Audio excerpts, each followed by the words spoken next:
परमात्माना 27 भवो आपणे आजे सवाરના निहाळ्या। 27મા ભવની અંદર પરમાત્માના બંને માતાઓ ત્રિશલા માતા અને દેવાનંદાએ 14 સ્વપ્નો નિહાળ્યા અને ત્રિશલા માતાએ ગર્ભનો કાળ પૂર્ણ કરી અને એમને વર્ધમાન કુમારને જન્મ આપ્યો। તે આજે આપણે બપોરે જોયું। પરમાત્મા કોઈ પણ તીર્થંકર ભગવંતો તેઓ રાજાના ઘરે જન્મ લે, સામાન્ય ઘરમાં તેઓનો જન્મ થતો નથી, કારણ કે તીર્થંકર ભગવંતો આમ પણ વિશિષ્ટ પુણ્યના સ્વામી હોય છે અને રાજાના ઘરે જ્યારે બાળકનો જન્મ થાય તો સ્વાભાવિક છે કે દાસી જ્યારે રાજાને સમાચાર આપે, એક એવો વ્યવહાર હોય છે, કારણ કે રાજ્યસભામાં એવો નિયમ નથી હોતો કે રાજઘરાનાની અંદરનો નિયમ હોય છે રાજા અને રાણીના કક્ષો પણ જુદા હોય અને રાણીનું કક્ષ જુદું હોય। રાણીના કક્ષમાં પરમાત્માનો જન્મ થયો અને પ્રાતઃકાલે જ પ્રિયમવદા દાસી જે ત્રિશલા રાણીની દાસી છે તેને ખબર પડે છે કે અહીંયા રાણીમાએ પુત્ર રત્નને જન્મ આપ્યો છે। પોતે આનંદ વિભોર થાય છે અને હર્ષ ઉલ્લાસ સાથે રાજા પાસે જાય છે, રાજાને પુત્ર જન્મના વધામણા આપે છે। રાજા પણ અત્યંત આનંદિત થઈ જાય છે અને એ પ્રિયમવદા દાસીને પોતાનો હાર આપે છે। આ બધો આચાર શા માટે જણાવે છે? જ્ઞાની ભગવંતો કહે છે આ વિશ્વની અંદર ગરીબનો આચાર જુદો હોય, મધ્યમ વર્ગીય વ્યક્તિનો આચાર જુદો હોય, શેઠનો આચાર જુદો હોય, નગર શેઠનો આચાર જુદો હોય, રાજાના ઘરનો આચાર જુદો હોય, ત્યાર પછી ચક્રવર્તી આદિ હોય તો પણ વ્યવહાર જુદો હોય। કે કહે છે મોભા પ્રમાણે પદ પ્રમાણે વ્યવહારો બદલતા જાય છે કે જ્યારે મોટા ઘરાનાઓની અંદર આવા જન્મ વગેરેના પ્રસંગ થતા હોય અને એ પ્રસંગોની અંદર જો નાના વ્યક્તિઓને ભેટ ન આપવામાં આવે તો મહાપુરુષો કહે છે મોટા વ્યક્તિઓનો જે આચાર છે તે લજ્જાય, તે નિંદનીય બને। સામાન્યથી પણ આપણી આર્ય સંસ્કૃતિમાં વ્યવહાર છે, જે શ્રીમંત હોય તે અવસરે અવસરે નબળા વર્ગના જે પણ લોકો હોય એમને અવસરે અવસરે ભેટ આપે છે। આમ પણ સામાન્યથી વ્યવહાર છે કે જે વડીલ બંધુ હોય તેના નાના બંધુઓને ભેટ આપે। આપણે અહીંયા એવા નાના મોટા ઘણા વ્યવહારો હોય છે। ઘરમાં ખુશીનો પ્રસંગ નહીં, આગળ જતા મૃત્યુનો જો પણ પ્રસંગ આવે તો મૃત્યુના પ્રસંગ પછી પણ એક નાનો પ્રસંગ હોય છે, સુગલાણી હોય છે કે નહીં? હા, સુગને ઉતારવાનું, સુગને લાવી નાખવાનું, ઉતારી નાખવાનું, એને કહેવાય સુગલાણી। તો સુગ ઉતારવાના પ્રસંગમાં પણ આપણે અહીંયા જોયું છે કે મોટાઓ નાનાઓને કવર આપે, આવું હોય છે ને? જુદું જુદું હોય, રીતો બદલાય છે જમાના પ્રમાણે, પણ આવો એક સામાન્યથી વ્યવહાર હોય છે। એમાં બેન બેનને પણ કવર આપે, પણ મોટી બેન નાની બેનને કવર આપે, નાની મોટીને કવર ના આપે। તો સામાન્યથી એક વ્યવહાર છે, હંમેશા પ્રસંગોમાં વડીલો નાનાઓને કંઈક ને કંઈક ભેટ આપે। પર્યુષણ મહાપર્વ પૂરા થશે એટલે ઘરની વહુવારીઓ સાસુ સસરાને પગે લાગશે તો કંઈક આપશે, બરોબર ને? પણ વહુ કંઈ આપે કવર બવર સાસુ સસરાને? નહીં ને। તો એક વ્યવહાર છે ને, એ વ્યવહાર પાછળના ઘણા બધા કારણો છે। અહીંયા જો હું કારણોની ગણતરી કરવા જાઉં તો 100 કારણો તો અત્યારે મને ઉપસ્થિત છે ને યાદ છે, આપણી પાસે એટલો સમય નથી પણ કે એ વ્યવહારો પાછળના કારણો શું છે। તો રાજાના ઘરે દીકરો જ્યારે જન્મે છે તો મહાપુરુષો કહે છે એ માત્ર ને માત્ર રાજાની ખુશીનું કારણ નથી। રાજમહેલમાં દીકરો જન્મે તો એ રાજા નગરનો છે એટલે ખુશીનો પ્રસંગ રાજાના ઘરે નહીં પણ સમસ્ત નગર માટે છે। અને નગરજનો સાથે રાજા પોતાની ખુશી વ્યક્ત કરે છે. અને જેવા આ સમાચાર સિદ્ધાર્થ મહારાજાને મળે છે પ્રિયમવદા દાસી દ્વારા, તો રાજા તો કેટલાક એલાન કરે છે. એમાં કેટલાક એલાનો સાંભળવા જેવા હોય. રાજા પરમાત્માના જન્મથી એટલે પુત્રના જન્મથી આનંદિત થઈ રાજા આદેશ ફરમાવે છે કે કેદખાનામાં જેટલા બંદીઓ છે એ બધા જ બંદીઓને મુક્ત કરો. ત્યાર પછી આખે આખા નગરને સજાવવા માટેનો આદેશ પણ રાજા આપે છે. આપણે ઘણી વખત કહીએ આ બધી સજાવટમાં ફિજૂલ ખર્ચો કરવો ના જોઈએ, ને આપણને પણ એવું ઘણી વખત લાગે. પણ એક વાત હું આપને કહેવા માંગુ છું, આપણે ખાલી હિન્દુસ્તાનની જો વાત કરીએ ને, હિન્દુસ્તાનની ખાલી આપણે ઇન્ડિયાની વાત કરીએ, તો હિન્દુસ્તાનની અંદર જેટલા પણ તહેવારો આવે છે, તે પછી પર્યુષણ હોય કે પછી ગણપતિ હોય કે પછી દિવાળી હોય કે પછી ઓણમ હોય કે પછી નવરાત્રિ હોય કે પછી અન્ય કોઈ હોય, અત્યારે ઇકોનોમિસ્ટોનું એવું કહેવું છે હિન્દુસ્તાનની 30% ઇકોનોમી, હિન્દુસ્તાનની 30% ઇકોનોમી આ વ્યવહારના કારણે ચાલે છે. આ વ્યવહારના કારણે ચાલે છે એવું ઇકોનોમિસ્ટે પણ કહ્યું હતું. અને એવું એક વખત સ્ટેટમેન્ટ સુબ્રમણ્યમ સ્વામીજીએ આપ્યું હતું. કહેવાનું તાત્પર્ય હર્ષ અને વૃદ્ધિ માટેનું તો કારણ બને જ. કોઈ પણ આપણે તિથિ કે પર્વ આદિની ઉજવણી કરીએ ને, તો ઘણા લોકો કે વેસ્ટ ઓફ મટીરિયલ છે, બધું waste waste waste waste waste છે. મહાપુરુષો કહે છે આખરે કરવું શું છે? અત્યારે આપણે કહીએ કે આ વસ્તુમાં ખર્ચો ન કરવો જોઈએ, પેલામાં ખર્ચો ન કરવો જોઈએ, આ આપણને જરૂર નથી. ઘણા લોકો એવું પણ કહેતા હોય કે આ બધું બાંધવાની જરૂર નથી, એના કરતાં તો સ્કૂલ હોસ્પિટલ બાંધો. આપને ખબર છે આપણે હોસ્પિટલનો છે ને એક પક્ષ જોયો છે, બીજો પક્ષ જોયો નથી. બધું ઊંડાણથી વિચારવા જેવું છે. હોસ્પિટલની વાત આવે આપણને પણ પશ્ચિમી દુનિયાના લોકો, દેશોના લોકો કહે હોસ્પિટલ બંધાવવા જેવું છે, એમાં લાભ વધુ, એમાં લાભ વધુ, એમાં લાભ વધુ. અને અત્યારે હિન્દુસ્તાનના યુવાનોમાં પસરી રહ્યું છે સ્કૂલ અને હોસ્પિટલમાં લાભ વધુ. મને એક ભાગ્યશાળી મળ્યા, એમની પોતાની હોસ્પિટલ છે. આપ માનશો નહીં, એમના હોસ્પિટલમાં ગરાખી ઓછી થાય ને એટલે એ કે મને અંદરથી વિચાર આવે લોકો વધુ માંદા પડે તો સારું. સીધી વાત છે, હસવાની, અરે બહુ સ્પષ્ટ વાત છે. આજે હોસ્પિટલમાં ખાટલા ખાલી જાય, નર્સ પગાર લેવાની. નર્સ એમ કે તમારા ખાટલા ખાલી જાય છે, પગાર અડધો કરી નાખો, નહીં કે. કમ્પાઉન્ડર કે નહીં કે, વોર્ડ બોય કે નહીં કે. હોસ્પિટલના પલંગ ખાલી જાય તો હોસ્પિટલનો જે વહીવટ તંત્ર છે એની ભાવના શું હોય બોલો? ઊંડાણથી વિચાર કરવા જેવું છે. એની ભાવના શું હોય કે હોસ્પિટલ વધુમાં વધુ ભરેલી રહે એવું કંઈક કરો. અને હોસ્પિટલ વધુ ભરેલી રહે ક્યારે? આ ટાર્ગેટ હોય છે.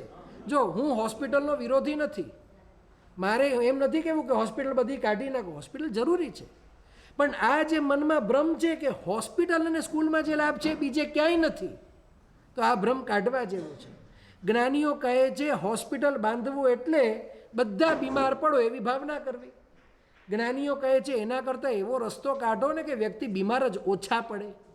મારી વાત સમજાય છે? વ્યક્તિ વધુ બીમાર શા માટે પડે છે? તો મુખ્ય કારણો બે જણાવવામાં આવે છે. એક કારણ છે પેટનો બગાડ, બીજું કારણ છે મનની વિકૃતિ. એક કારણ છે અને બીજું કારણ છે, અને બંનેની દવા જૈન દર્શન બતાડે છે. આપ તપશ્ચર્યા કરો, પેટની વિકૃતિ નાશ પામશે. અને પરમાત્માએ કહ્યું છે કે કશાયોને ઘટાડો, ઈચ્છાઓને ઓછી કરો, પરિગ્રહ અને ધન પાછળ ન ભાગો. સાચું બોલો, મનની વિકૃતિ ઘટે કે ન ઘટે? અને મારે એટલું કહેવું છે, અત્યારે છેલ્લા 4-5 મહિનામાં જોયું આ કોરોના સિવાય કોઈ રોગ સંભળાય છે? મને બોલો, નહીં ને. અને મારો દાવો છે કે અત્યારે જેટલા કોરોનામાં ગયા ને ઉપર, જો આ કોરોના ન હોત તો કદાચ એના કરતાં વધારે તો બીજામાં જાત. એ પછી ટ્રેન એક્સિડન્ટ કહો કે XYZ કહો, ABC કહો, જે પણ હોય. કહેવાનું તાત્પર્ય એ છે એક પક્ષ ન જોવાય. અને હું માત્ર એક સામાન્યથી જિનાલયની વાત કરું, હું એમ નથી કહેતો જિનાલય જ બંધાવો. આપણે બધા બહુ વ્યવસ્થિત રીતે સમજવાની જરૂર છે. જે આ મહોત્સવો થાય છે એની પાછળના લોજિક કારણ પણ સમજવા જેવા છે. સાચું બોલો, જિનાલયમાં દાન આપનાર કોણ? સામાન્ય વર્ગ કે ગરીબ વર્ગ કે શ્રેષ્ઠી વર્ગ? બરોબર સમજો, કોણ? જિનાલય બને શેનાથી? જિનાલય બને શેનાથી? આરસથી. બરોબર. આરસની મૂળ કિંમત શું? મૂળ કિંમત જમીનમાંથી નીકળે છે. જમીનને આપણને પૈસા ચૂકવવા પડે છે? જમીનને ના. આરસ કાઢે કોણ છે? આરસની જે વેલ્યુ છે એ વેલ્યુ જનરેટ કઈ રીતે થાય છે? તો આરસને કાઢવા માટે ખર્ચો લાગે છે, આરસને કટ કરવા માટે ખર્ચો લાગે છે, આરસને પોલિશ કરવા માટે ખર્ચો લાગે છે, આરસને કોતરવા માટે ખર્ચો લાગે છે, આરસના ટ્રાન્સપોર્ટેશન ઉપર ખર્ચો લાગે છે, અને એનું નિર્માણ કરવામાં આપણને ખર્ચો લાગે છે. આપણે વિચાર કરીએ, એને કાઢવાવાળો કોણ? શ્રીમંત કે ગરીબ? મજૂર માણસ. કોણ? ગરીબ. એને પોલિશ કરવાવાળા કોણ? શ્રીમંત કે ગરીબ? પછી એને કટિંગ કરવાવાળા કોણ? શ્રીમંત કે ગરીબ? એની કોતરણી કરવાવાળા કોણ? શ્રીમંત કે ગરીબ? બધામાં ગરીબ આવે. અને પછી બનાવવાવાળા મજૂરો કોણ? શ્રીમંત કે ગરીબ? અને પૈસા આપવાવાળા કોણ? તો સાચું બોલો, બધા પૈસા શ્રીમંતથી ગરીબ પાસે ગયા કે નહીં? ઇકોનોમી બેલેન્સ થાય કે છે? થાય છે કે નહીં? અને જિનાલયમાં જઈને પ્રભુ ભક્તિ કરે તો સાચું બોલો, એના મનના આવેગો ઘટે કે ન ઘટે? એના મનના જે અશુભ ભાવો છે એ શાંત થાય કે ન થાય? થાય ને. તો મહાપુરુષ એમ પાછું નથી કહેતા ખાલી દેરાસર બંધાવો. બરોબર સમજો, બેલેન્સ હોવું બહુ જરૂરી છે. વિટામિન ખાલી એ ખાય ને BCD ના ખાય તોય પ્રોબ્લેમ. અને કે B12 ઓછું છે ને આખો દિવસ B12ની પાછળ પડે તો ખબર પડી B12 વધી ગયું ને બાકી બધા ઘટી ગયા. ઘણા લોકો એક વસ્તુને પકડીને એવા પાછળ પડી જાય અને એ તો વધી જાય, બીજી ડેફિશિયન્સીઓ આવી જાય. આવું ઘણી વખત બનતું હોય છે. જેમ ફૂડમાં બેલેન્સ કરવાનું હોય, મહાપુરુષો કહે છે બધી રીતે બેલેન્સનું વિચારવાનું હોય, ખાલી એક વસ્તુ એકી બાજુ આપણને વિચારવાનું ના હોય. તો એવી રીતે બહુ મોટો મહોત્સવ કરાવે છે. શ્રેણિક મહારાજા મહોત્સવ કરાવે, આદેશ આપે તો એવું નથી કે પૈસા ના પે હું રાજા છું, ચલ તું હલવાઈ છે ને મીઠાઈ બનાવ, આવું નથી.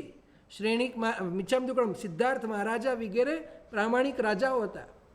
તે પોતે આખા નગરને શણગારે છે, આખું ગામ જમણ કરાવે છે. આખું ગામ જમણ જ્યારે કરાવે છે એની પાછળનું ખાલી એટલું કારણ નથી કે એ એમનો પુત્ર છે. એની પાછળનું કારણ એ છે કે જ્યારે માતાને 14 સ્વપ્ન આવ્યા હતા, એટલે કે એમના પત્નીને, ત્યારે પણ એ સ્વપ્નોના ફળ એમને સ્વપ્ન પાઠકોને પૂછ્યા હતા. અને સ્વપ્ન પાઠકોએ બહુ સ્પષ્ટ નિર્દેશ આપ્યો હતો કે આ તમારો પુત્ર કોઈ સામાન્ય પુત્ર નહીં થાય. આ કાં તો બહુ મોટો રાજવી એટલે કે કાં તો ચક્રવર્તી થશે ને કાં તો તીર્થંકર થશે. તો એમને ખબર હતી આ કોઈ સામાન્ય વ્યક્તિ નથી. અને જ્યારે વિશેષ વ્યક્તિની પધરામણી થાય, મહાપુરુષો કહે છે વિશેષ પ્રકારનો ઉત્સવ હોવો જોઈએ, જેના કારણે લોકોના હૃદયમાં એ વ્યક્તિ માટે વિશેષ સદભાવ જાગે. કિંમત તો સદભાવની છે.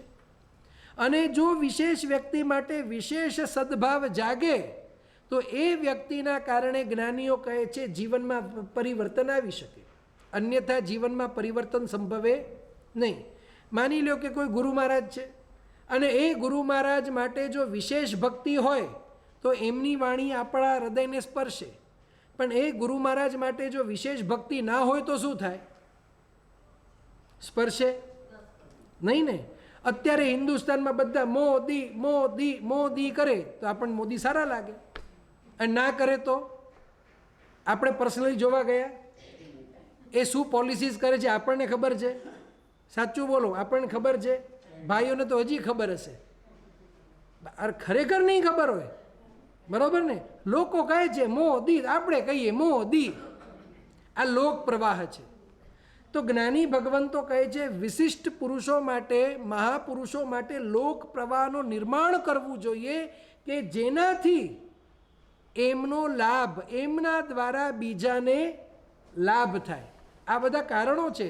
સમજાય છે કે નહીં મને ખ્યાલ નથી આવતો, પણ સમજાતું હશે. બરાબર ને. અને માટે રાજા ગામ જમણ વગેરે કરાવે છે, આખા નગરને શણગારે છે. અને આમ જોકે આજે આપણે થોડોક પ્રસંગ લઈ લીધો હતો. અને પરમાત્મા જ્યારે જન્મે છે, તીર્થંકર પરમાત્માની વિશેષતા હોય.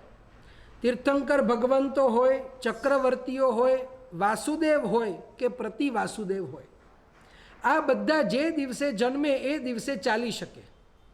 આ બધા જે દિવસે જન્મે એ દિવસે ચાલી શકે. આ બધા જે દિવસે જન્મે એ દિવસે બોલી શકે. આ કદાચ ઘણાને ખ્યાલ નહીં હોય, બરોબર ને. આ તો એક વખત રાવણનો પ્રસંગ આવે છે. રાવણ જે હતા એ પ્રતિ વાસુદેવ હતા. રાવણ જે હતા ને એ કોણ હતા? પ્રતિ વાસુદેવ. ને એક પ્રસંગ આવે છે કે એક બહુ ભારી ભરખમ હાર જે સામાન્ય કોઈ ઉચકી ના શકે, અને હજી તો રાવણ જન્મ્યા છે અને સાંજે ભારી ભરખમ હારથી રમે છે. આવા પ્રસંગો આપણે અહીંયા શાસ્ત્રોમાં આવે છે. પણ આ જ્યારે પ્રિયમવદા દાસી મહારાજાને આ સમાચાર આપે છે, એનાથી પહેલાં બે વિશિષ્ટ પ્રસંગો બની જતા હોય છે. એક પ્રસંગ છે પરમાત્માનો જન્મ થતાં જ 56 દિશી કુમારી, અલગ અલગ દિશાઓથી દિક્કુમારીઓ આવે છે અને પરમાત્માનો સ્તુતિકર્મ કરે છે. કોઈ પણ તીર્થંકર પરમાત્મા હોય, એક નિયમ છે, જે માતાના ગર્ભમાં હોય ને, તો કોઈ પણ વ્યક્તિને 9મા મહિને પણ ખબર ના પડે કે તીર્થંકરના માતા ગર્ભવતી છે. બોલો, એમનું ગર્ભ સપાટ હોય. કોઈ પણ તીર્થંકર માતા. પહેલાં તો પ્રશ્ન થાય, how it is possible as per the logical science, પણ છે અને એની પાછળ પણ કારણો છે. એ સમય નથી, અવસરે લેશો. પણ ગર્ભ સમજાય નહીં. નહીંતર તો કેવું હોય કે ગર્ભ 5-6 મહિનાનો થાય એટલે એમ ખ્યાલ આવે, ચોથે, પાંચમે, છઠ્ઠે, સાતમે મહિને ખ્યાલ આવે. અહીંયા તો તીર્થંકર પરમાત્મા જન્મે ને એનાથી એક દિવસ પણ પહેલાં સામાન્ય વ્યક્તિને ખબર ના પડે કે તીર્થંકરના માતા ગર્ભવતી છે. આ એક એમની વિશેષતા છે. બીજું, જન્મ થતાં જ આ 56 દિકુમારિકાઓના આસન કંપાયમાન થાય, પધારે, અને ત્યાર પછી જે પણ સુતિકર્મ હોય એ બધા સુતિકર્મનું નિવારણ કરે. એમનું કાર્ય કરી ગયા પછી ઇન્દ્રનું આસન કંપાયમાન થાય. ઇન્દ્રને ખબર પડે. આ તો અત્યારે આવું પ્રસંગ બન્યું કે ઇન્દ્ર ગુસ્સામાં આવી ગયા, કારણ કે સ્વાભાવિક છે, રાજાનું આસન કોઈ ડોલાયમાન કરે તો રાજાનું તો પિત્ત તો જાય જ. પણ બીજો નિયમ છે, આ નિયમ આપણને ખાસ સમજવા જેવો છે કે કોઈ પણ મહાપુરુષો હોય એ ગુસ્સો કરતી પહેલાં કે એ ગુસ્સાને અમલમાં મૂકતી પહેલાં એક વખત શાંત ચિત્તે વિચારે કે હું હવે ગુસ્સો કરવા જાઉં છું, પણ પહેલાં કારણ જરાક સમજી લઉં. એટલે અહીંયા ઇન્દ્ર મહારાજા કોઈ પણ પ્રહાર નથી કરતા. અહીંયા પહેલાં જુએ છે મારા આસનને કોને કંપાયમાન કર્યું, અને જ્યાં પોતે પોતાના અવધિ જ્ઞાનનો ઉપયોગ મૂકે છે એટલે ખબર પડે છે કે પરમાત્માનો જન્મ થયો. પણ માની લે ઉપયોગ ના મૂકે અને એમ જ વજ્રનો પ્રહાર કરે, જેને પણ મારા આસનને કંપાયમાન કર્યો એને જઈને લાગે. પરમાત્માને તો લાગે નહીં, પણ એ વજ્ર કંઈક અનર્થોનું કારણ બને.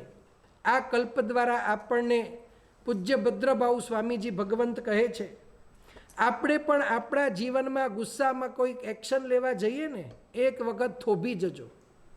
આ જે ગુસ્સો કરવાનું કારણ થયું છે, આમાં ક્યાંક મિસઅન્ડરસ્ટેન્ડિંગ તો નથી ને? ક્યાંક સમજણનો અભાવ તો નથી ને? ક્યાંક શબ્દોને સમજવામાં મારી ભૂલ તો થઈ નથી ને? અને આવું જો વિચાર કરવામાં આવે તો મહાપુરુષો ગેરંટી આપે છે 50% ગુસ્સો જે છે ને એ નીકળી જશે. કારણ કે મોટે ભાગે ગુસ્સાનું કારણ, મોઢું ચડી જાય એનું કારણ હોય છે મિસઅન્ડરસ્ટેન્ડિંગ.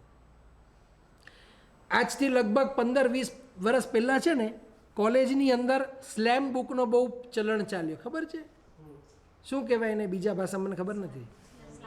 સ્લેમ બુક, બધા પોતપોતાના ઓપિનિયન લખે. અને એ વખતે એક ભાઈ હતા, એમના એક મિત્રને બુક આપી હતી, અને ત્યાં એક લખેલું હતું ડિફાઇન ફ્રેન્ડ. ફ્રેન્ડની વ્યાખ્યા લખો. તો એના મિત્રએ લખીને આપ્યો હુ કેર્સ ફોર યુ. બરોબર ને? આ રડતો આવે, મેં થયું શું કે મારા મિત્ર લખી આપ્યું હુ કેર્સ ફોર યુ. બરોબર ને? તો મેં એના મિત્રને પૂછ્યું, ભાઈ આવું કામ લખે છે? કે મેં આવું નથી લખ્યું, મેં તો ડિફાઇન ફ્રેન્ડ લખ્યું, હુ કેર્સ ફોર યુ. નહીં સમજે? સમજાયું કે નહીં? હવે તમે હુ કેર્સ ફોર યુમાં ક્વેશ્ચન માર્ક કરી દો અને હુ કેર્સ ફોર યુ પછી ફૂલ સ્ટોપ કરી દો, બંનેના અર્થમાં કેટલો ફરક છે બોલો? આ ક્વેશ્ચન માર્ક વાળો અર્થ છે ને ઝઘડા કરાવી નાખે તેવો છે, અને ફૂલ સ્ટોપ વાળો જે અર્થ છે એ પ્રેમ ઉભરાય તેવો છે. મહાપુરુષો કહે છે સંસારમાં આ જ મોકાણ છે કે બોલવામાં તો આપણે એમ બોલીએ નહીં ને, લખવામાં તો આપણે પ્રશ્ન ચિહ્ન કે ફૂલ સ્ટોપ મૂકીએ, બોલવામાં મૂકો તમે. તમે ક્યાં જાઓ છો? પ્રશ્ન ચિહ્ન. આમ કોઈ બોલે? કોઈ બોલતું નથી. લખવામાં આવે, બોલવામાં ના આવે. બરોબર ને? તમે મારી સાથે આવો છો ફૂલ સ્ટોપ, પછી આપણે ક્યાં જવાના છીએ? Full stop. પછી તમે શું કરશો? Question mark. આવું કોઈ બોલતું જ નથી.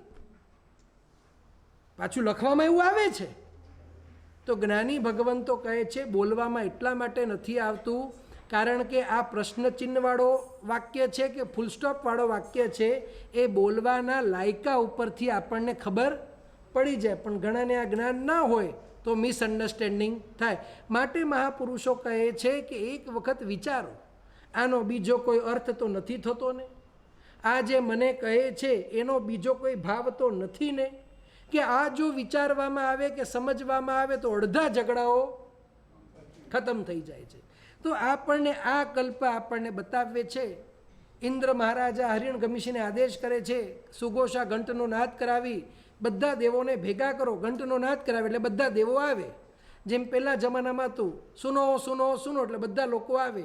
અને ગામડાઓમાં તો પહેલાં પણ નહોતું, જ્યારે વોટ્સઅપ સડપે, ખબર છે? હા, આ ઢોલ વગાડીને સડપેન કેટલું લે? 1 રૂપિયો લે પહેલાં. હવે તો ગયું સડબડના બધા કામો ગયા. અને કે ફલાણે ફલાણે જે ઘરે 100 રૂપિયા કિલો કેલા વેચજે તા ભાઈ. યાદ છે કોઈને? હા, આવું નાની પ્રજાને કહેવાનું. એ વખતે વોટ્સએપ એવું હતું કે આખા ગામને એક સાથે મળી જાય. તો આવી સિસ્ટમો હતી. તો સુઘોષા ઘંટનાદ વાગે છે, બધા દેવો આવે છે ને ઇન્દ્રનો આદેશ છે કે આ ભરત ક્ષેત્રના ક્ષત્રિય કુંડ ઉપર પરમાત્માનો જન્મ થયો છે ને આપણને જન્માભિષેક માટે જવાનું છે. ઘણા એવા દેવો હોય જેમને અભિષેક કરવા માટે આવવું નથી, પણ ઇન્દ્રનો આદેશ છે, વડીલનો આદેશ છે, તો વડીલોની આમન્યા સાચવવા માટે પણ એ દેવો આવે છે. મહાપુરુષો કહે છે વડીલોની આમન્યા સાચવવી અનિવાર્ય છે. વડીલો જો સાચા હોય, વડીલો જો સારો માર્ગ બતાડતા હોય તો એમની આજ્ઞાઓને ઉથલાવવું નહીં. પણ આ દેવો આવે કેવી રીતે? એટલે સૌથી પહેલાં તો સૌ ધર્મેન્દ્ર ઇન્દ્ર પોતાનું વિમાન રેડી કરે, પ્લેનમાં આવે. એમ કે ઉડી ઉડીને એમને એમ ના આવે, આખું વિમાન રેડી થાય, પ્લેન રેડી થાય. અહીંયા મહાપુરુષો કહે છે પ્લેનમાં બરોબર આ ઇન્દ્રની સીટ હોય, ઇન્દ્ર પોતાના સીટ આસન ઉપર બેસે, અંગરક્ષકો બધા ગોઠવાય અને દેવો પણ બધા ગોઠવાય. હવે પરમાત્માનો જન્મ ક્યાં થયો છે? હું વચમાં પ્રશ્ન પૂછીશ, તમારું ધ્યાન દરવાજા ઉપર જશે તો લોચા થશે. ઇન્દ્રનો જન્મ ક્યાં થયો? પરમાત્માનો જન્મ ક્યાં થયો? ક્ષત્રિય. ક્ષત્રિય કુંડ કયા ક્ષેત્રમાં છે? ભરત. ભરત ક્ષેત્ર કયા દ્વીપમાં આવેલું છે? જંબુ દ્વીપમાં. આ ઇન્દ્ર મહારાજા પ્લેનમાં બેસીને આવે છે, પ્લેનને ક્યાં ઉતારે છે ખબર છે? ક્યાં ઉતારે છે? હાજી બોલો બોલો. હા બોલો. ના ના ના ના, સાંકડું ભલે પણ ઉતારે ક્યાં છે? જંબુ દ્વીપમાં નહીં, બાકીનું દ્વીપ બોલો. હે, અઢી દ્વીપ પર ક્યાં? એમ બહાર? ના ના, જંબુ દ્વીપમાં તો નહીં જ. બીજા કયા દ્વીપો છે? ચાલો તમને હોમવર્ક છે, ગોતીને આવો. હે, કોને જવાબ આપ્યું? શું અહીંયા અઢી દ્વીપની બહાર બીજા દ્વીપો છે, એમાં ઉતારે છે. આ તમારી માટે હોમવર્ક છે. હવે આવતીકાલે ગોતીને લાવજો, અત્યારે હું નહીં કહું. પણ મારે એટલું જ કહેવું છે, એમનું વિમાન જંબુ દ્વીપમાં ઉતરતું નથી. એની પાછળનું કારણ છે, અને એની પાછળનું કારણ એ છે એમનું વિમાન એટલું મોટું છે કે જંબુ દ્વીપમાં ઉતરી શકે તેમ નથી. જંબુ દ્વીપથી કંઈક ઘણો મોટો એમનો વિમાન છે અને એમનો વિમાન કોઈ ટીન કે પતરાનો કે લોખંડનો બનેલો હોતો નથી. મહાપુરુષો કહે છે વિમાનનો એક રત્ન જો આપણી પાસે આવી જાય તો જંબુદ્વીપમાં જેટલી મિલકત છે બધી મિલકત, જંબુદ્વીપમાં જેટલા શ્રેષ્ઠીઓ છે બધા શ્રેષ્ઠીઓની મિલકત, જંબુદ્વીપમાં જેટલા ચક્રવર્તી અને રાજાઓ છે બધાની મિલકત આપણે વેચાતી લઈ શકીએ. ના, એ તો બહુ નંદીશ્વર દ્વીપમાં. ઠીક છે, હવે જવાબ આપી દીધું. હે, નંદીશ્વર દ્વીપમાં એ વિમાનને ઉતારે, કારણ કે નંદીશ્વર દ્વીપથી પહેલાં જેટલા પણ દ્વીપો છે ને એ બધા દ્વીપોની સાઈઝ એમના વિમાન કરતાં નાના છે. એટલું મોટું વિમાન, આટલા મોટા રસાલા સાથે પરમાત્માની ભક્તિ કરવા આવે. આ કેવું છે, આ વર્ણન એટલા માટે કરું છું કારણ કે આપણી સામે તો મેરુ પર્વત કે સમવસરણ પણ આવે ને, અને કદાચ હું અહીંયા કહું કે આંખ બંધ કરીને સમવસરણનો આપણે ભાવ કરીએ તો આપણને ત્રિગડોગઢ જ દેખાય, કારણ કે ત્રિગડાગઢને જ આપણે રોજ જોતા હોઈએ. એઝ અ સમવસરણ કહો કે મેરુ પર્વત કહો, પણ અહીંયા મેરુ પર્વત એટલે 1,00,000 યોજન. આપને ખબર છે 1,00,000 યોજન કોને કહેવાય? મેરુ પર્વતનું ફાઉન્ડેશન 1000 યોજન અને ધરતીથી ઉપર કેટલું? 99,000 યોજન. 99. આપને ખબર છે સૂર્ય અને ચંદ્ર અહીંયાથી કેટલા લાંબા છે? યોજનોમાં કહીએ તો 900 યોજનથી અંદર છે. કેટલા છે? 900 યોજનથી અંદર છે. અને મેરુ પર્વતનું શિખર અહીંયાથી 99,000 યોજન ઉપર છે. ઇન્દ્રો માતા પાસે આવે છે, માતાને થોડુંક બેભાન કરે, કારણ કે માતા પાસેથી કોઈ પુત્રને લઈ જાય અને એ પણ આટલા બધા દેવો લેવા આવે તો કોઈ પણ માતા ડરી જાય. એટલે થોડીક અર્ધનિદ્રા અવસ્થા ઇન્દ્ર એમની કરી નાખે. અને જ્યારે એ પરમાત્માને લઈ જાય ને, કોનું ઘર? કોનું ઘર? ભગવાનનું ઘર. દેવોની સાઈઝ મોટી નથી, બાકી તો બહાર ઉભા રહે ને,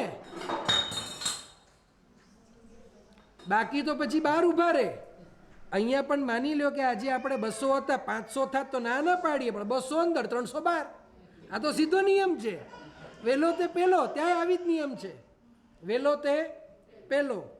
તો ત્યાં દેવો અર્ધનિદ્રા આપે માતાને, અને પરમાત્મા જેવું જ પ્રતિબિંબ એ માતા પાસે મૂકે. આપ સ્નાત્રામાં બોલો છો, પ્રતિબિંબ મૂકી માતા પાસે. કોઈને પૂછું શા માટે તો લગભગ ખબર નહીં હોય, અમુકને હશે. એટલા માટે કે ભગવાનને નિદ્રા ભલે આપી છે, પણ જો માતા અર્ધ જાગ્રત અવસ્થામાંથી જાગ્રત થઈ જાય અને જો પોતાના પુત્રને ન જુએ તો એ વિરહના કારણે એમને શોક થાય. અને ઇન્દ્ર કહે છે પરમાત્માની માતાને જો દુઃખી કરીએ તો ભયંકર પાપ બંધાય. શું કહે છે? પરમાત્માની માતાને જો શોક પમાડીએ તો ભયંકર પાપ બંધાય. અને પરમાત્માને જો મેરુ પર્વત ઉપર ન લઈ જઈએ તો અમે ભક્તિના લાભથી વંચિત રહી જઈએ. ભક્તિનો લાભ પણ લેવો છે અને માતાને શોક પણ પમાડવું નથી. મહાપુરુષો કહે છે ઇન્દ્ર એ મહાપુરુષ છે, ઇન્દ્રનો આચાર સમજવા જેવો છે. ઇન્દ્રનો આચાર, આ જે પુત્રને લઈ જવાનો આચાર, એ એવો આચાર છે. જ્ઞાની ભગવંતો કહે છે ધર્મ આરાધના કરો, ધર્મ આરાધનાથી લાભ મળે તે લાભને પણ પ્રાપ્ત કરો, પણ વડીલોને શોક આપ્યા વિના. આ સંદેશો ભદ્રભાઉ સ્વામીજી ભગવંત આ માધ્યમથી આપણને આપે છે કે એવું ન બને કે ઘરમાં વડીલ બેઠા છે અને એ વડીલ ઊભા થઈ નથી શકતા, એ વડીલ પથારીવશ છે ને આપણે કહીએ મારું ટાઈમ થઈ ગયું એટલે મારે તો જવાનું જ છે.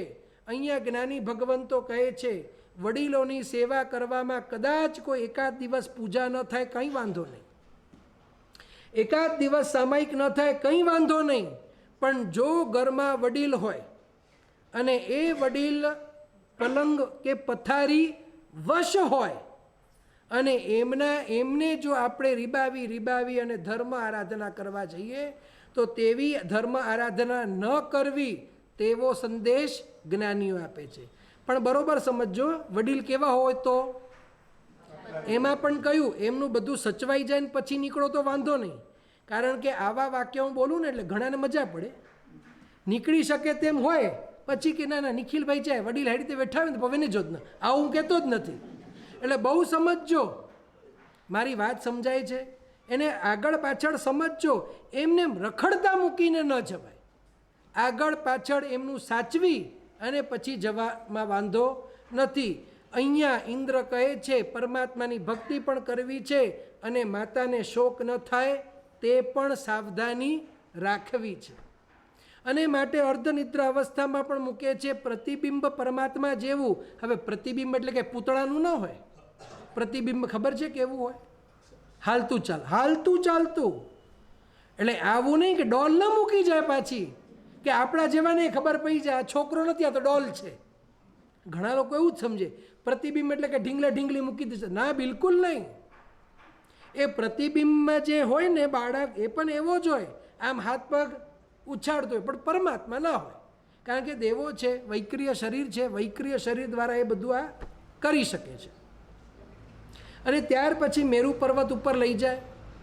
મેરુ પર્વત આટલો બધો ઉપર છે અને મેરુ પર્વત ઉપર એમનો અભિષેક કરે. શું થયું? મેરુ પર્વત ઉપર એમનો અભિષેક કરે છે. હવે જ્યારે અભિષેક કરે ને, આપણે અભિષેકનો વિચાર કરીએ એટલે કળશ આપણી પાસે સાઈઝ કેટલા છે? અહીંયા નથી ને, આ આટલા. હવે આપણને થાય કે ઇન્દ્રને શંકા થઈ કે હું પરમાત્માનું અભિષેક કરીશ તો પરમાત્મા સહન કરી શકશે કે નહીં? આવો વિચાર આવ્યો ઇન્દ્રને. આમાં વિચારવાનું શું? હવે કળશથી અભિષેક કરવામાં પ્રોબ્લેમ ક્યાં આવે? આ આવડા કળશ ના હોય પાછા. પહેલાં તો કળશ કેટલી જાતિના ખબર છે? 8 જાતિના કળશો હોય. માટીના કળશો હોય, ચાંદીના હોય, સોનાના હોય, સોના ચાંદીના હોય, રૂપાના હોય, વિવિધ જાતિના કળશો હોય. કળશોની સાઈઝ કેટલી ખબર છે? કોઈને ખબર છે? હા, નાળચું એટલે ખબર જ પડે ને. કળશ અને કળશની આગળ પેલું નાનું પાઇપ જેવું હોય, એને આપણે નાળચું કહીએ. એ નાળચાની સાઈઝ કેટલી? તો કે 1 યોજન એટલે કે 12 કિલોમીટર પકડો. હવે નાળચું 12 કિલો, કળશ છે અહીંયા? નથી ગયા? બધા ગયા, ઠીક છે. નાળચું જો માની લો 12 કિલોમીટર તો કળશની સાઈઝ કેટલી? 12 કિલોમીટર. તો તમે આમ માની લો કે કળશની સાઈઝ કેટલી હોય? 14 કિલોમીટર પકડો ને. કેટલી? 14 કિલોમીટર એટલે 14,000 મીટર. હવે હાઈટ આટલી છે તો એની વીડથ પણ સારી હોય. આ કળશ થયું કેટલું મને કહો, અંદાજો ખાલી કરો ને.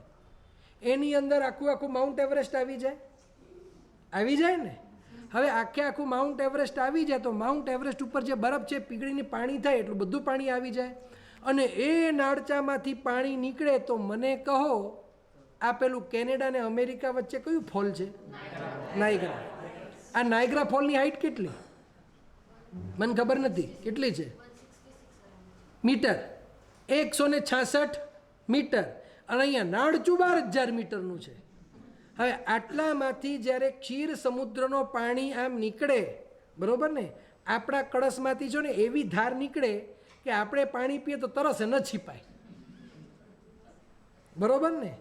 એમાં જો કળશ પિત્તળનો હોય, ચાંદીનો હોય તો આટલો થાય, ને સોનાનો તો ખબર જ નહીં શું થાય. કળશ હોય કે ટબુડી હોય? હે, હા, કળશ નામ હોય. આ પરમાત્માનું અભિષેક કરીએ તો ધાર નહીં, ટીપું પડે. પણ આટલા મોટા કળશાઓ છે અને સ્વાભાવિક છે આટલા મોટા કળશામાંથી જ્યારે ધોધ પડે ને, એક કળશ હોય, કળશા કેટલા? 8 જાતિના, પણ સંખ્યા કેટલી? અને જ્યારે બધા દેવો અભિષેક કરે, ખાલી કલ્પના કરો જળ જ્યારે જળ એ કળશામાંથી નીકળતું હોય તો વિચાર કરો એ સીન કેવું હશે? નાયગ્રા ફોલ જેવું હશે કે જબલપુરમાં રહેલું ધુઆધાર ફોલ જેવું હશે કે કેવું હશે? આપણે કલ્પના ન કરી શકીએ. અને સ્વાભાવિક છે પરમાત્માની હાઈટ બોડી કેટલી? પરમાત્મા મહાવીર હતા, એમની હાઈટ કેટલી હતી મોટા થયા ત્યારે? 7-8. તો બાળક હશે ત્યારે કેટલી હશે? તો આવડા હશે. હવે આવડા બાળકને તમે વિચાર કરો, નાયગ્રા ફોલની નીચે મૂકો, ટકે? તો આ કે નાયગ્રા ફોલથી ઓછું હતું. તો અહીંયા ઇન્દ્રને જે શંકા થઈ એ સ્વાભાવિક છે, શંકા થાય. એમાં કોઈ આપણને પ્રશ્ન નથી, કારણ કે ઘણા મને પ્રશ્ન કરે હવે અભિષેક કરવામાં શું શંકા થાય, પણ નાળચાની સાઈઝ શું, કળશની સાઈઝ શું. પણ અહીંયા મહાપુરુષો કહે છે તીર્થંકરના વચન ઉપર જો શંકા થાય, બરોબર સાંભળજો, તીર્થંકરના પરમાત્માના વચન ઉપર જો શંકા થાય, તીર્થંકર ભગવંતના બળ ઉપર જો શંકા થાય, તો મહાપુરુષો કહે છે કે સમ્યક્ત્વમાં અતિચાર લાગે. સમ્યક્ત્વમાં અતિચાર, સમ્યક્ત્વના અતિચાર આપ બોલો.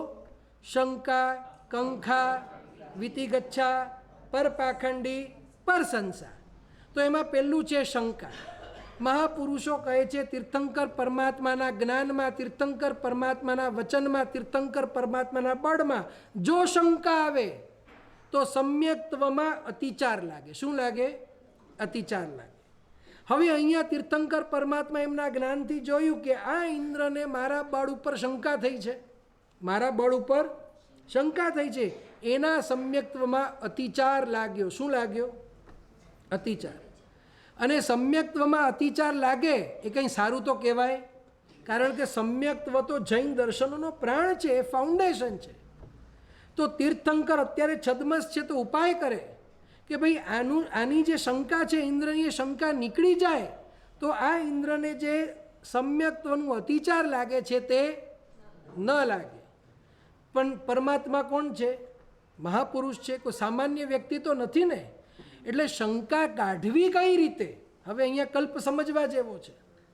માની લ્યો કે કોઈ વ્યક્તિને તમે કહો, બરોબર ને, કોઈક વ્યક્તિ વજન ઉપાડીને જાય છે, કોઈક વ્યક્તિ વજન ઉપાડીને જાય અને સજ્જન પુરુષ હોય, કદાચ એ વજન ના ઉચકી શકતો હોય, છતાંય તમે એને કહો આપી દો, મને આપી દો, તો આપી દે વજન?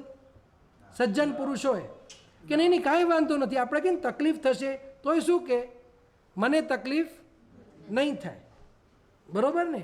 હા, કોઈક એવો પુરુષ હોય તો કહી દે, કોઈક એવો વ્યક્તિ લેભાગુ હોય તો ઉચકી શકે તોય કહી દે. આપણે કહીએ ને નતો ફાવે, હા સચી નતો ફાવે, લઈ લે. સજ્જન પુરુષની આપણે વાત કરીએ તો સજ્જન પુરુષને તકલીફ થાય, આપણા ઘરમાં મહેમાન આવે માની લ્યો, બરોબર ને, અને સુવામાં થોડીક અગવડ થાય, થોડીક અગવડ થાય, સજ્જન પુરુષ હોય અને બીજા દિવસે પૂછીએ સુવામાં અગવડ થઈ તો શું કે? બહુ અગવડ થઈ ગઈ, હું તો કંટાળી ગયો. ભલા આવું કે ના કે? શું કે? અરે આટલી મીઠી ઊંઘ આવી કે ન પૂછો વાત. મહાપુરુષો કહે છે સજ્જન પુરુષો ક્યારે પણ આવકા કાઢે નહીં, બરોબર ને. હવે જો શક્તિ ઉપર જે શંકા થઈ છે અને તીર્થંકર પરમાત્મા બોલે ઇન્દ્ર આપ ચિંતા નહીં કરો, મારી શક્તિ ઉપર શંકા નહીં કરો, મને કાંઈ વાંધો આવે નહીં, તો ઇન્દ્ર કહે પરમાત્મા સજ્જન પુરુષ છે અને પરમાત્માને તકલીફ થાય તો પણ જણાવશે નહીં. એટલે પરમાત્મા બોલે તો ઇન્દ્ર એમ જ સમજે ને કે પરમાત્મા ભલે કહે છે પણ પરમાત્માને તકલીફ થશે, એટલે પરમાત્મા બોલતા નથી. હવે બીજો કોઈ ઉપાય દેખાય છે કે ઇન્દ્રને એવું સમાચાર આપું કે ઇન્દ્ર ચિંતા નહીં કરો. અને બીજું એ તો પછી છેલ્લે એના સિવાયનો કોઈ કહું છું. અને જો માની લો ભગવાન એમ કે Indra don't worry go on, તો જ્ઞાની ભગવંતો કહે છે આવા શબ્દોમાં અહંકાર છલકાય, આવા શબ્દોમાં અહંકાર છલકાય. કારણ કે આપણે કહીને ના ના મને કાંઈ ફરક ના પડે, આ બિંદાસ કરો, એટલે કે હું શ્રેષ્ઠ છું. તો પરમાત્માને આવું પણ બતાવવું નથી, પરમાત્માને એના મનમાં ગલતફહેમી ઊભી થાય તેમ પણ કરવું નથી. તો પરમાત્માએ શું કર્યું? એમને કીધા વિના અંગૂઠાથી મેરુ પર્વતને કંપાયમાન કર્યો. શું કર્યું? કંપાયમાન કર્યું. જ્ઞાનીઓ કહે છે જ્યારે મેરુ પર્વત કંપાયમાન થાય નથી લાગતું? મેરુ પર્વત ઉપર તો કેટલા જંગલો છે અને કેટલા વનો છે, કેટલા જંગલ અને વન છે, બધા પ્રાણીઓ ડરી જાય, બધું થાય. તો ભગવાન આવું પાંદડાઓમાંથી, વૃક્ષોમાંથી પાંદડાઓ પણ પડી જાય, આવું ઘણું બધું થાય. તો પછી ભગવાને આ શા માટે કર્યું? તો ભગવાને એટલા માટે કર્યું કારણ કે કોઈકના સમ્યક દર્શનમાં અતિચાર લાગે તે યોગ્ય. બાકી ઇન્દ્ર છે અને ઇન્દ્ર માટે નિયમ છે, ઇન્દ્રના આખા જીવનકાળમાં એનું સમ્યક્ત્વ જાય નહીં, પણ અતિચાર લાગી શકે. જે કર્મગ્રંથનું અધ્યયન કર્યા હોય એને ખબર પડે, સમ્યક્ત્વ જાય એટલે મિથ્યાત્વ મોહનીયોનો ઉદય આવ્યો કહેવાય, અને અતિચાર લાગ્યો એટલે સમકિત મોહનીયનો ઉદય આવ્યો એમ કહેવાય. આપ જે મુહપત્તિનું પડીલેણ કરો તો બોલો ને, સમકિત મોહનીય, મિશ્ર મોહનીય, મિથ્યાત્વ મોહનીય, પરિહરું.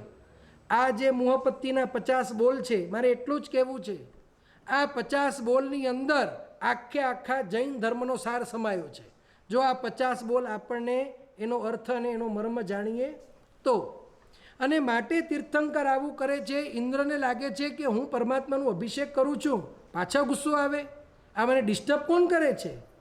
પણ મહાપુરુષોનો કલ્પ કેવો છે? એક્શન લે એનાથી પહેલાં એકવાર કન્ફર્મ કરે, એક્શન લેતા પહેલાં એક વખત કન્ફર્મ કરે. આ બીજો પ્રસંગ ઇન્દ્રના જીવનમાં.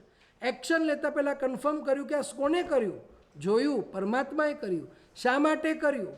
તો જે પરમાત્મા આ 1,00,000 યોજનના મેરુને કંપાવી શકે, 1,00,000 યોજનના મેરુને કંપાવી શકે, એ પરમાત્માને 1 યોજનના નાળચામાંથી ધોધ વહે તો ક્યાં તકલીફ પડે? એ શંકાનું નિવારણ કરવા. શંકાનું નિવારણ શા માટે કર્યું? કારણ કે ઇન્દ્રને જે સમ્યક્ત્વમાં અતિચાર લાગે છે તે ન લાગે.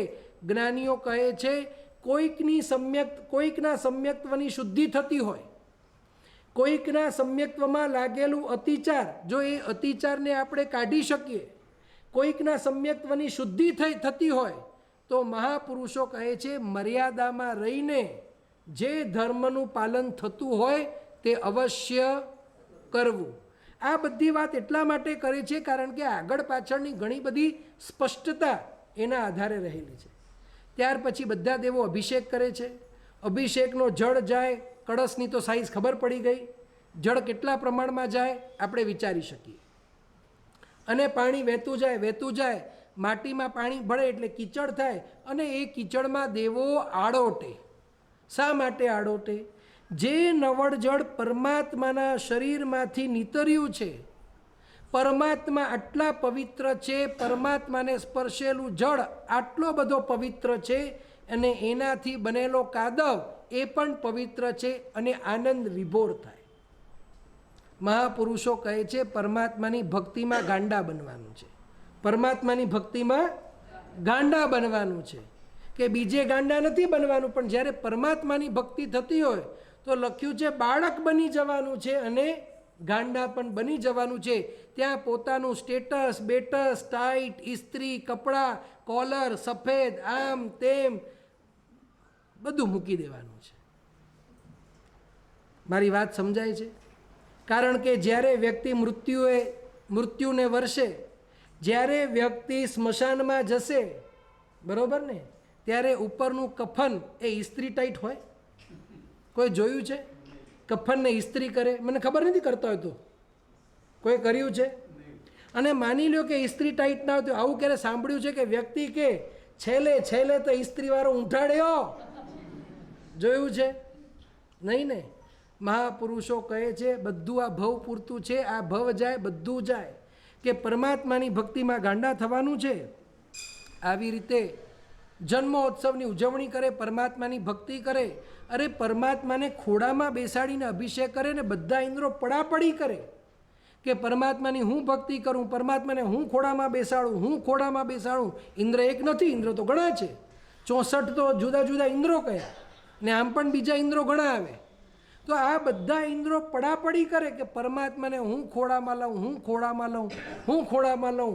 આવી પડાપડી પરમાત્માની ભક્તિ માટે કરે. અને પરમાત્મા કોઈ આપી નથી દેવાના. પરમાત્માની બહુ સારી ભક્તિ કરે એટલે પરમાત્મા કે તથાસ્તુ, હવે તારું ઇન્દ્રનું ટર્મ મેં ડબલ કરી નાખ્યું. આવું કાંઈ નથી. ઇન્દ્ર નથી ધંધો કરતો, ઇન્દ્ર નથી વેપાર કરતો, ઇન્દ્રને નથી દીકરા દીકરીને પરણાવવાની ચિંતા, નથી પોતેને પરણવાની ચિંતા. બધું સેટ હોય, એવરીથિંગ ઇઝ સેટ. તો આપણને તો પરમાત્માની ભક્તિ કરે જ શા માટે? કાંઈ જોઈતું તો નથી. ઇન્દ્ર મહારાજાને પરમાત્માના ગુણો જોઈએ છે. ઇન્દ્ર મહારાજા ઝંખે છે કે હું પણ ક્યારે આ પરમાત્માના માર્ગ ઉપર ચાલું, તેવી ઝંખના પણ આ ઇન્દ્ર મહારાજાને હોય છે. અને ત્યાર પછી મહોત્સવ પૂર્ણ કર્યા પછી માતાની પાસે ઇન્દ્ર મહારાજા પરમાત્માને મૂકે છે અને પાછા સ્વસ્થાને વયા જાય છે. ત્યાર પછીનો પણ આપણે પ્રસંગ જોયો ઇન્દ્ર મિચ્છામિ દુક્કડમ, પરમાત્મા બાલ્ય અવસ્થામાં પણ એમની પાસે જે શરીર બળ હોય, શાસ્ત્રકાર ભગવંતો કહે છે પરમાત્માના શરીરમાં બળ કેટલું, પરમાત્માના શરીરમાં બળ કેટલું, તો કહે છે એક ઇન્દ્ર હોય ને, એક ઇન્દ્ર એ ધારે તો આખા જંબુદ્વીપને ઊંધું કરી શકે. એક ઇન્દ્ર ધારે તો આખા જંબુદ્વીપને ઊંધું કરી શકે. તો આપ વિચાર કરો, બધા ઇન્દ્રોને, બધા ઇન્દ્ર નહીં, એક સામાન્ય દેવ ધારે તો આખા જંબુદ્વીપને ઊંધું કરી શકે. તો દેવલોકના બધા દેવોમાં શક્તિ કેટલી, દેવલોકના બધા દેવોમાં શક્તિ કેટલી. પણ મહાપુરુષો કહે છે દેવલોકના બધા દેવો મળીને પરમાત્માની ટચલી આંગળી પણ વાળી શકે નહીં. આ તો પરમાત્માનું શારીરિક બળ છે, શારીરિક બળ, કે આ જગતમાં પરમાત્મા પાસે જે શરીરનું બળ હોય એવું બળ બીજા કોઈની પાસે નથી. અને એમાં આપણે ઘણા પ્રસંગો પણ જોયા. ઘણા લોકો, ઘણા દેવો દેવલોકમાં પરમાત્માના બળની રૂપની પ્રશંસા કરે. ઘણા એવા ઈર્ષ્યાલુ દેવો તો પછી પરમાત્માની પરીક્ષા લેવા આવે. અને એવા દેવો આવ્યા પણ છે પરમાત્માની પરીક્ષા લેવા, પરમાત્માને ડરાવવા માટે રાક્ષસના રૂપ કરીને આવે. અને પરમાત્મા જે બાળકો સાથે રમે, પરમાત્મા નાના હોય તો રમે, નાના નાના બધા આચારોનું પાલન કરે. આ મિત્ર સાથે આમ કંઈ મોઢું ચડાવીને ના બેસે, રમે. અને રાક્ષસને જોઈને બધા મિત્રો ભાગી જાય. અને આપણને પરમાત્માનો એ પ્રસંગ પણ બધાને ખબર હશે. એક મુઠ્ઠી મારે છે રાક્ષસને અને આખા જમીનની અંદર ગાડી દે છે. આ પરમાત્માના આ બળના દર્શન શા માટે કરાવે છે? તો મહાપુરુષો કહે છે પહેલાં તો પરમાત્મા આટલા બલવાન છે એ આપણને સ્પષ્ટ થવું જોઈએ. અને બલવાન વ્યક્તિનો વ્યવહાર કેવો હોય તે પણ આપણને સમજવું જોઈએ. ઘણા વર્ષો પહેલાંની વાત છે, હું નાનો હતો, મને એક ભાઈ કે તમે ફટાકડા કેમ નથી ફોડતા? મેં કીધું કારણ નથી માટે. હવે એમને હિંસા બિંસા બહુ સમજ પડે નહીં કે કારણ નથી માટે, કે ફટાકડા ફોડવાથી છે ને ડર નીકળી જાય. શું નીકળી જાય? ફટાકડા ફોડવાથી ડર નીકળી જાય. મેં કીધું ડર કાઢવું હોય ને તો ફટાકડા ફોડવાથી ના નીકળે, જંગલમાં જઈ અને સિંહને વાલ કરવાથી નીકળે. સીધી વાત છે. ફટાકડા અને ફોડે શું? પેલી ટીકલીઓ, જે પણ હોય. અહીંયા મારે પૂછવું છે, પરમાત્મા ડરપોક હતા? અહીંયા સત્વશાળી બનવું હોય તો ફટાકડા ફોડવાની જરૂર નથી. સત્વશાળી, સત્વ તો જોઈએ, અથવા તો સત્વ શેમાં જોઈએ? ફટાકડા ફોડવામાં નહીં. સત્વ જોઈએ સંસારને છોડવામાં, સત્વ જોઈએ મળેલી ભૌતિક સુખને છોડવામાં, સત્વ જોઈએ સંપત્તિને છોડવામાં, સત્વ જોઈએ પરિવારનો ત્યાગ કરવામાં, સત્વ જોઈએ આ બધા આલિશાના ભોગની સામગ્રીઓનો ત્યાગ કરવામાં. આમાં સત્વ જોઈએ. પણ ટીકલીઓને ફોડવામાં કે સત્વ જોઈતું હોય? તો મહાપુરુષો કહે છે સત્વ તો આવી રીતે ખીલવવાનું. અને પરમાત્માના જે બળના દર્શન કર્યા છે, કરાવ્યા છે, મહાપુરુષો કહે છે કે આવા બળવાન વ્યક્તિના પણ જે આચારો છે, જે છેલ્લા ભાવમાં આચારો છે, કોની સાથે કેવો વ્યવહાર કર્યો છે, તે બધા જ આચારો ખરેખર આપણને જાણવા જેવા છે. અહીંયા અત્યારે આપણો સમય થઈ ગયો છે. સમય બહુ ફટાફટ જાય છે, મને પણ ખબર નથી પડતી. 9-10 વાગી જાય છે. આવતીકાલે સવારના પરમાત્માના આ છેલ્લા ભાવનું આપણે વર્ણન કરીશું. પરમાત્મા મોટા થશે, પરમાત્મા દીક્ષા લેશે, વૈરાગ્ય પામશે, કેવલ જ્ઞાન થશે. આ બધું જે વિવેચન છે એ બધું જ વિવેચન આપણે આવતીકાલે સવારના ભાગમાં લેશું. આવતીકાલે સાંજના ભાગની અંદર પરમાત્મા આદિનાથ ભગવાન, પાર્શ્વનાથ ભગવાન અને નેમનાથ ભગવાનનું આપણે જીવન ચરિત્ર અહીંયા લેશું. આવતીકાલે સવારનું જે વ્યાખ્યાન છે, આ ભગવાનનું જે જીવન ચરિત્ર છે, જ્ઞાની ભગવંતો કહે છે એક પણ અનુચિત કાર્ય, અનુચિત પ્રવૃત્તિ તીર્થંકર ભગવંતો એમના છેલ્લા ભાવમાં કરતા નથી. એનું સરસ મજાનું વર્ણન આપણે આવતીકાલે લેશું. પુરીમાં ચરિમાણ કપ્પો મંગલમ બદ્ધમાણ તિથ્થમી ઈય પરિકೈ જીણગણ હરાઈ થેરાવલ્લી ચરિતમ.